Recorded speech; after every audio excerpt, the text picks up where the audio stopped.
The Rock Report with Hot Press. Radio Nova. So, Carol, last week I managed to catch up with this band. They're called the Guggenheim Grotto, okay? And they're sort of folk pop, okay? A little sort of Steely Dan-ish at times. An Irish band? They're an Irish band, but they're living and based in Brooklyn. And it's not so much what they do, it's what they're up to now, how they're funding the recording of their music. And this is what really interested me about the whole thing.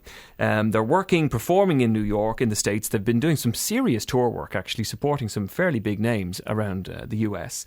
And it's all about, for them, keeping music independent. And they do this thing called pledging. So if you're a fan of the band, you go and you pledge and you can get certain things for your money. So you give them money, you get involved in the recording process.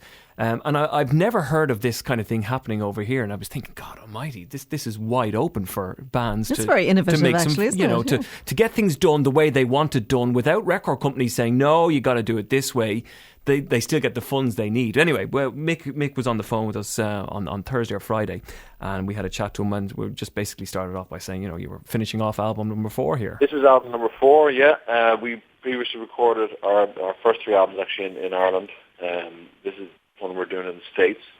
And we wanted to, just step it up a gear, so we decided to do the pledge campaign to raise some funds. The pledge campaign has been absolutely fantastic for us. The pledge campaign, Mick, is it something that happens a lot in the States? Is it something that they use to fund recording records?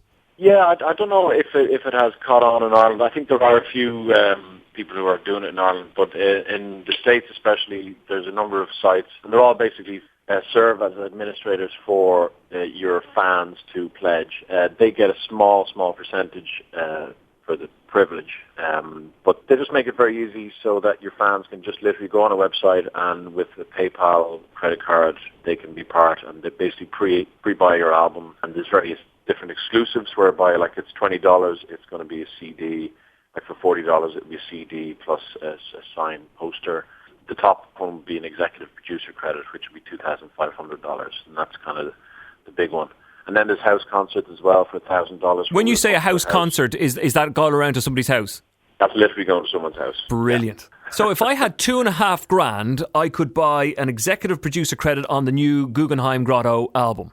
Yeah, and you will be, and the big credits at the back, executive produced by and whoever does the $2,500. Such a great idea. I mean, if you threw in $400, you get to have a game of pool and beers with you guys. That was great fun. We've actually completed that exclusive. That was purchased towards the start of the campaign. We recently had a gig in Boston, and we went there for pools and beers with a lovely couple from Boston. It was good fun. Who were just fans and bought into this whole pledge to fund the album. Yeah. Brilliant approach. Like your style. Good luck with it. Thank you. That's Mick Lynch from the Guggenheim Grotto. It is a very interesting thing, but there was a whole scale of things that you could buy, as I was saying there. $2,500 being the most expensive. Carol Dooley on the back of the album. You got that money? I'd have to hear these guys first now before I dig into my back pocket. Don't think I'd pay $2,500 for it, but you never know. Just right off the bat. Okay, GuggenheimGrotto.com if you wanted to find out a little bit more about them.